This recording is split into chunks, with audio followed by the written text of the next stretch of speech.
Vamos então continuarmos a leitura do livro Painéis da Obsessão, de Divaldo Franco, pelo espírito de Manuel Filomeno de Miranda. Obsessão sutil e perigosa. Quando o homem, ou seja, o ser humano, se faz dócil à inspiração superior, sintoniza naturalmente com o programa que lhe cumpre desenvolver, recebendo ajuda que flui do alto, tendo diminuídas as dificuldades que lhe são provas de resistência na luta e desafios aos valores morais.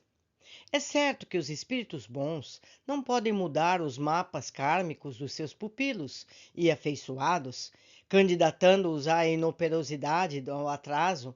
Todavia, quando os veem a braços com provações mais severas, interferem, auxiliando-os com forças edificantes, com que aumentam as suas resistências a fim de lograrem as metas que lhe constituem vitória.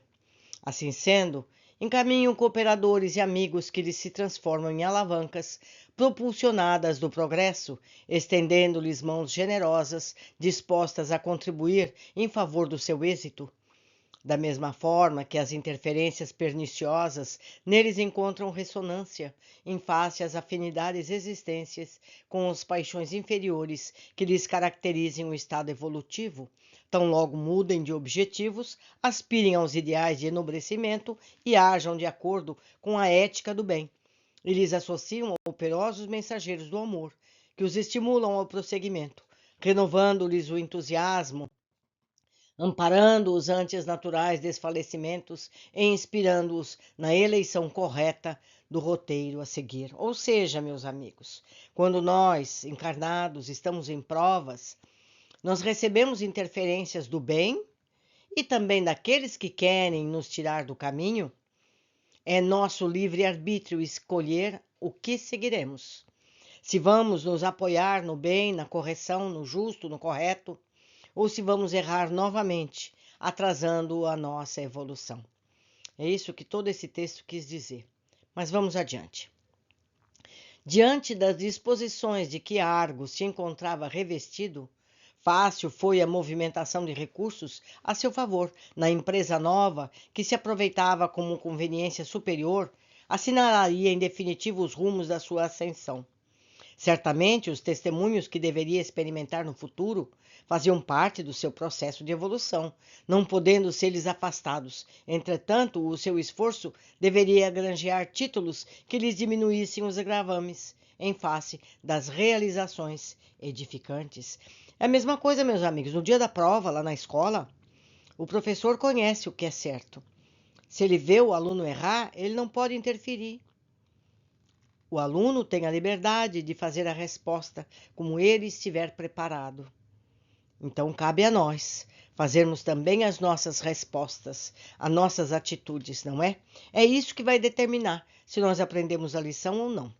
Continuando. Conveniente ressaltar, porém, que os seus compromissos infelizes em relação a Felipe, o obsessor, e outras vítimas anteriores permaneceriam aguardando a quitação de que o amor e o perdão se fazem aos mais excelentes valores para tais cometimentos. A enfermidade de largo curso dera-lhe uma ideia das responsabilidades menosprezadas, todavia não chegara a moldar-lhe o caráter, de modo a modificar-lhe as estruturas da personalidade. A prepotência moral, o orgulho que lhe constituíam marcas de reminiscências do comportamento antigo, arbitrário e apaixonado. O instinto possessivo e o egoísmo que a si tudo permite, sobrepondo-se ao direito alheio, vendo-se sempre como credor, de consideração e apoio sem mais respeito aos valores do próximo. Permaneciam-lhe como chagas morais, expressivas, que a doença não conseguiu drenar. Em compensação, seriam essas imperfeições, por corrigir, que permitiriam aos seus adversários os meios para as futuras induções obsessivas, novos problemas, desde que os espíritos perversos e infelizes sempre se utilizam das tendências negativas daqueles a quem odeiam, para estimulá-las desse modo, levando-os a situações penosas, perturbadores. Se o ser humano, se as pessoas se apoiam nos recursos de elevação, difícil se torna para os seus animosos verdugos espirituais encontrar as brechas pelas quais infiltram os seus sentimentos torpes na sanha da perseguição em que se comprazem. Toda e qualquer obsessão é sempre resultado da anuência consciente ou não de quem a sofre, por debilidade moral do espírito encarnado, que não lhe antepõe defesas, ou por deficiências do comportamento que propicia o intercâmbio em razão da preferência psíquica que apraz ao mesmo manter. Então, meus amigos, eu espero que vocês compreendam o que está sendo ensinado aqui. Primeiro, as dívidas existem. Todos nós temos um passado com erros. Agora, no caso de Argos, ele continua vaidoso, ele continua achando que ele merece mais do que realmente merece.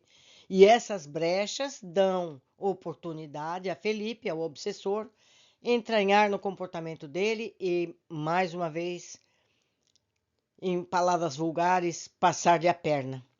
Mas vamos continuar, vamos ver se o Argos vai ter forças para suportar. Vamos lá. A comunidade onde Argos e Áurea se alojaram era o campo abençoado para a sua redenção, ao mesmo tempo podendo auxiliar outros náufragos espirituais a encontrarem um porto de segurança. Quando alguém se candidata a uma ação meritória, nunca deve esperar dos outros os exemplos de virtudes, nem as lições de elevação continuada, mas examinar as próprias disposições para verificar o que tem, o que pode dispor em nome de Jesus para oferecer. Mediante esse comportamento, não verá nos outros os deveres a serem sempre bons e otimistas, missionários da renúncia e da santificação. Todavia, irmãos talvez mais experientes e dedicados, com as mesmas possibilidades de erros e fraquezas, requerendo em silêncio, apoio e tolerância. A simples candidatura ao bem não torna bom o indivíduo, tanto quanto a incursão do compromisso da fé a ninguém de imediato faz renovado. O burilamento das imperfeições morais, através do esforço continuado, é trabalho de largo tempo, merecendo respeito não somente os triunfadores, quanto aqueles que persistem e agem sem descanso, mesmo quando não colimam prontamente os resultados felizes. Nas experiências de elevação, entre outros impedimentos que surgem, a rotina dos acontecimentos é teste grave a ser superado.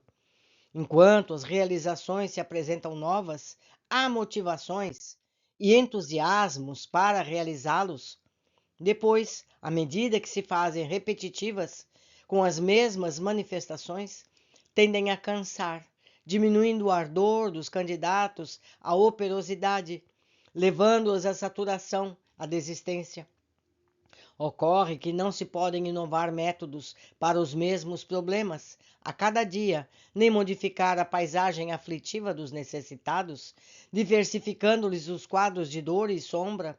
Variando na aparência, suas causas matrizes são as mesmas que se enraizam no espírito endividado, aturdido ou atrasado em viagem expurgadora.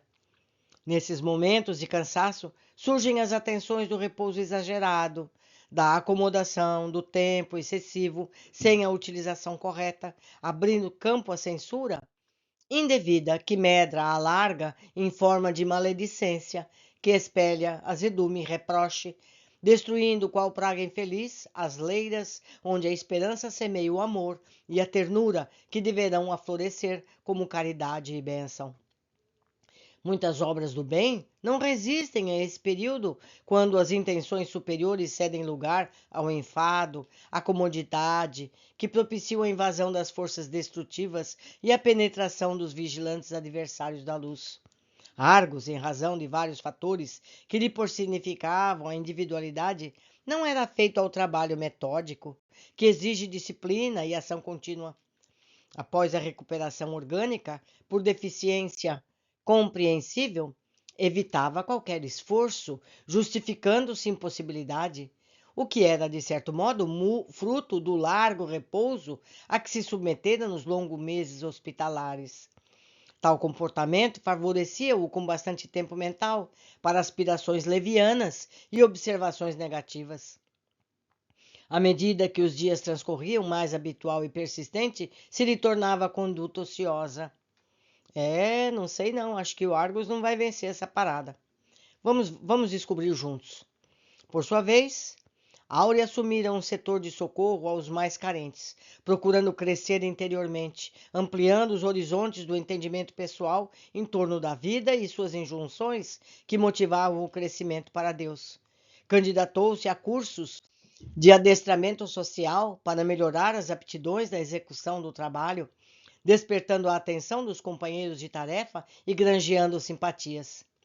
O esposo, ao invés de acompanhar-lhe a marcha, passou a agasalhar sentimentos inferiores que se intoxicava, a ponto de pouco a pouco tornando-se bom conselheiro e mau exemplo por falta de ação.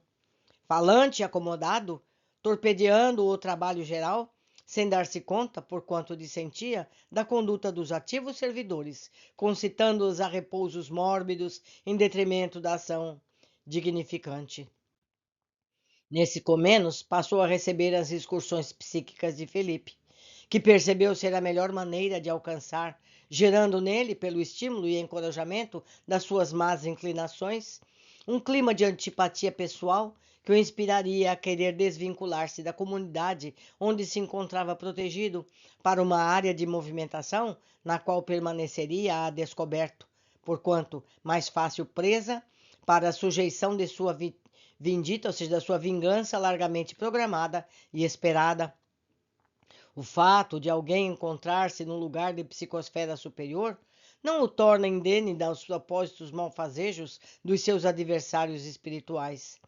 É certo que lhes dificulta a ação nefasta, todavia, não o coloca em situação privilegiada ou especial, o que representaria uma injustiça, ainda mais se tal pessoa não procura fazer por merecer o apoio que recebe, nem honra emocionalmente a clima psíquico de que desfruta. A Argos não faltavam demonstrações gentis da aventura afeiçoada, através de páginas de convite ao trabalho, a insistência na ação correta em face ao do bem a realizar. O médium Venceslau, percebendo a ocorrência sutil e perigosa, ora de forma jovial, às vezes outras com energia, conclamava o companheiro à luta, ao esforço intransferível, ao insistente trabalho, pondo-lhe mudança de serviço, variando-lhe a atividade, sem embargo, insistindo para que ele abandonasse o comportamento que o arrastava ao estado lamentável de fácil vítima de si mesmo. Tornaram-se baldados os esforços do amigo e as diretrizes dos benfeitores espirituais, que, embora insistam, a ninguém impõem normas de conduta nem rigidez de comportamento. Estimulando-lhe a inércia que jazia inata e a indiferença à dor e ao sacrifício alheios, Felipe se lhe foi insinuando na casa mental, insuflando-lhe maior dose de soberba e de egoísmo, terminando por assenhorear-lhe de grande parte do setor de discernimento, a ponto de se tornar ridículo ante os outros sem que o percebesse conscientemente. Que triste, não é, meus amigos? Ele foi merecedor, ele teve tantas benesses, curou-se da sua tuberculose, recebeu tempo de vida extra, não é verdade? Foi-lhe doado 5 anos de vida e ele está desperdiçando dessa forma. Isso que sirva a nós todos como exemplo. Como estamos nos comportando? Estamos fazendo por merecer a vida que temos? Vamos seguir. Uma forma de obsessão perigosa é aquela que passa quase despercebida, se instala vagarosa e firmemente nos painéis mentais, estabelecendo comportamentos equivocados com aparência respeitável. Apresenta-se em pessoas que denotam grave postura, sabem conquistar outras pela facilidade de comunicação verbal, tornando-as afáveis e gentis, desde que não tenham os seus caprichos e interesses contrariados. Dão impressões sociais de que não correspondem ao seu estado real, porquanto adotam comportamentos parasitas que os credenciam a supor méritos que não possuem. Interiormente, vivem sob conflitos que disfarçam com habilidade, daí nascendo dessa dupla atitude para com a vida, situações neurotizantes que desarticulam o equilíbrio emocional igualmente sob o bombardeio das farpas mentais destrutivas dos seus inimigos espirituais. São galantes em grupo e a sós taciturnos, idealistas na comunidade, aplicando teorias verbais que não demonstram em atos porque não creem nelas, cordiais exteriormente, todavia arrogantes a serem resistentes para as lutas morais. Nesse clima psíquico que resulta das experiências de vidas passadas, hospeda-se o agressor desencarnado que insufla maior dose de indiferença nos problemas alheios, desbordando o egocentrismo que termina por aliená-los enquanto agasalham e vitalizam as paixões dissolventes. Esse tipo de perturbação espiritual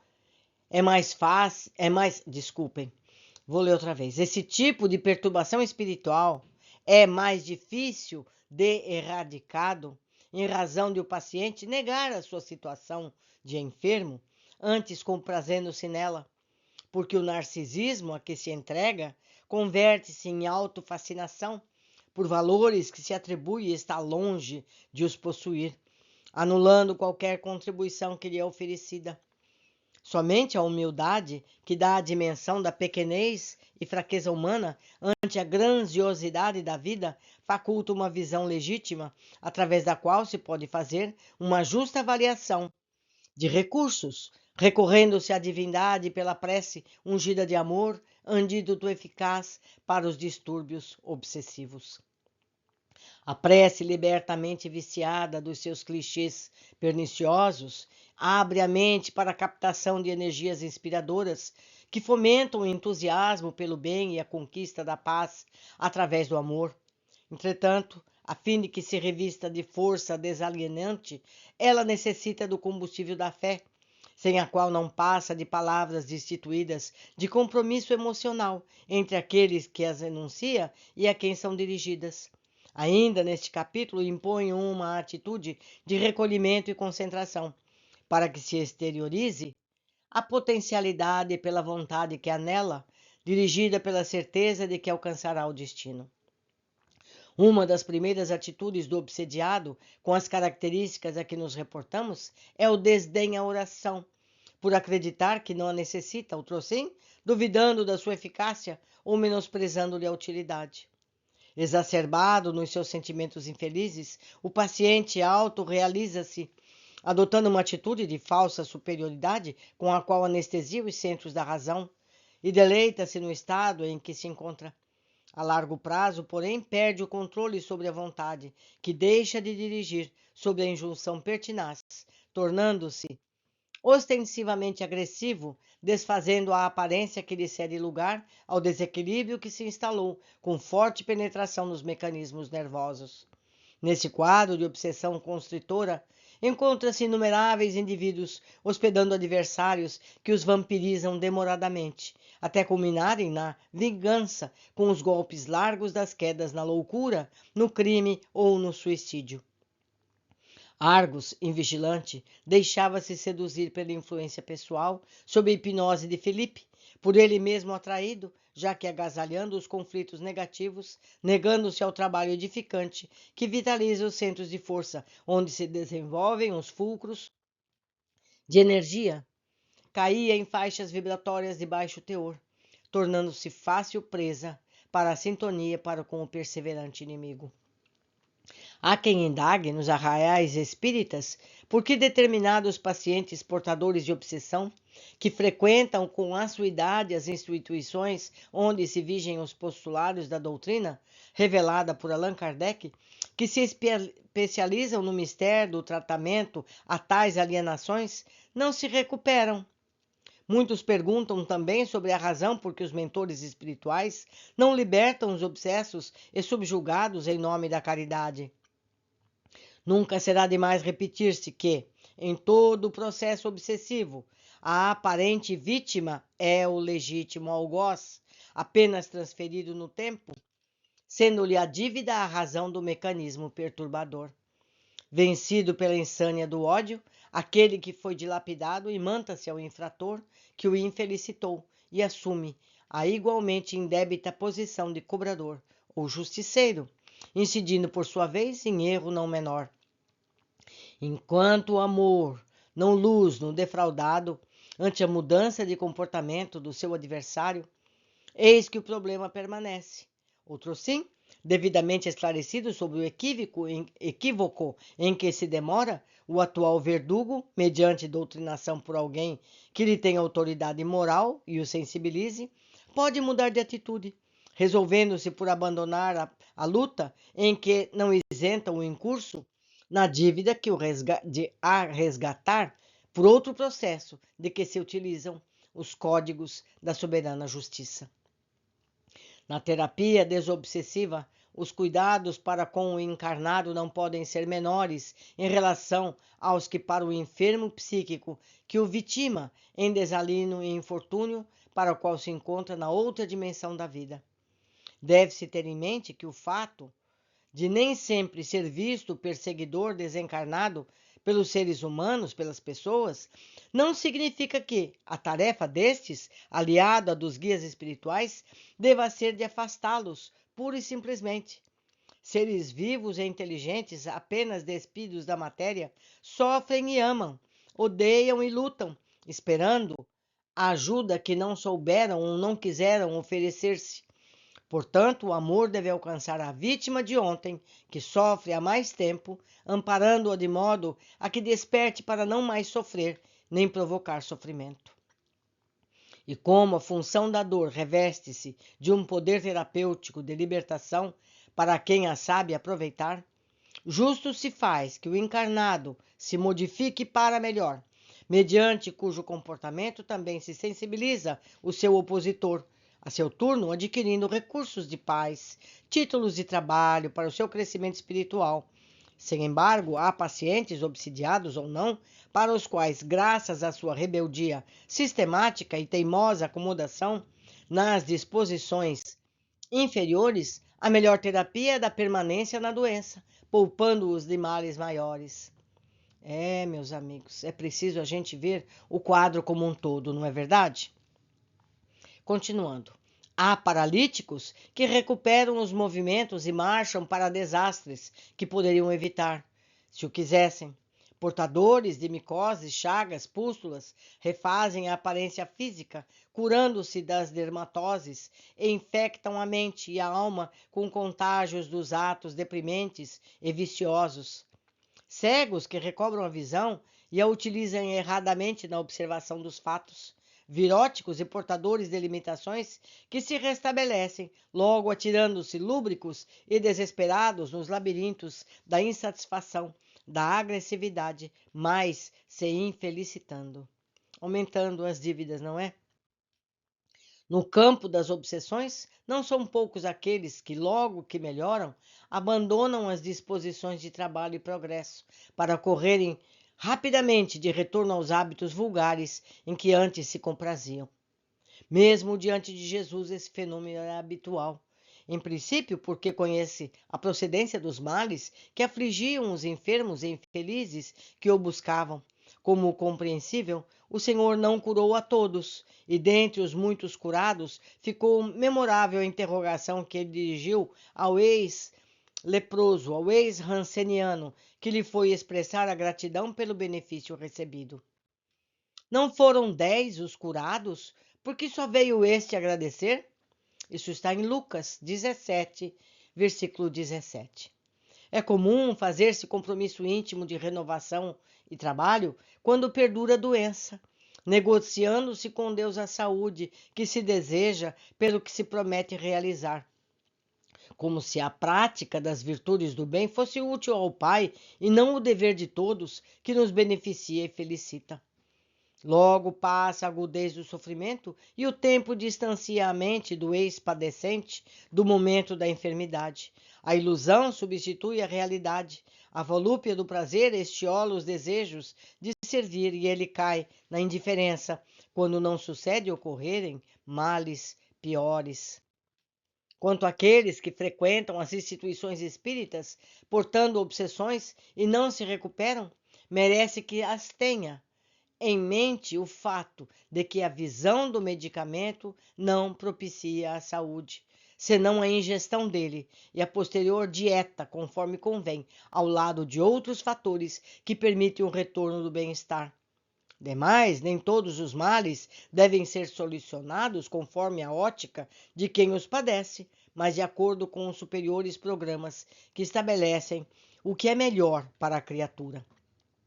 A função do Espiritismo é essencialmente a de iluminação da consciência, com a consequente orientação do comportamento, armando o seu aprendiz com os recursos que o capacitem a vencer, superando as paixões selvagens e sublimando as tendências inferiores, mediante cujo procedimento se eleva.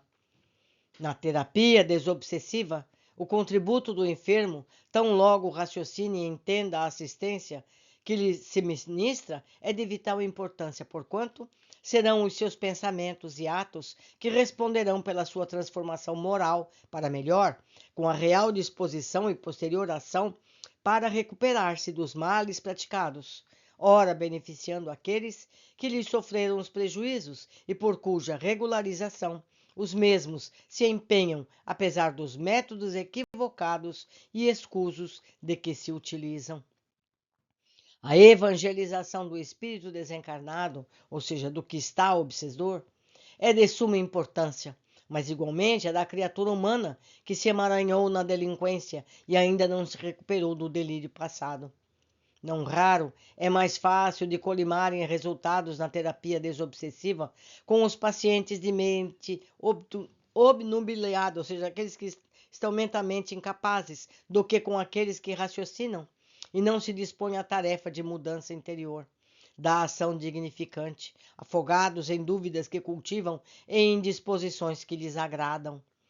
Na atualidade, grande número de pacientes portadores de alienação por obsessão transita por gabinetes de respeitáveis psiquiatras que lhes prescrevem drogas aditivas de que se encharcam, viciando a vontade, que perde os comandos e demorando-se abúlicos, ou seja, sem motivação. A medicação dada o deixa sem ação, sofrendo dependências e demorada erradicação.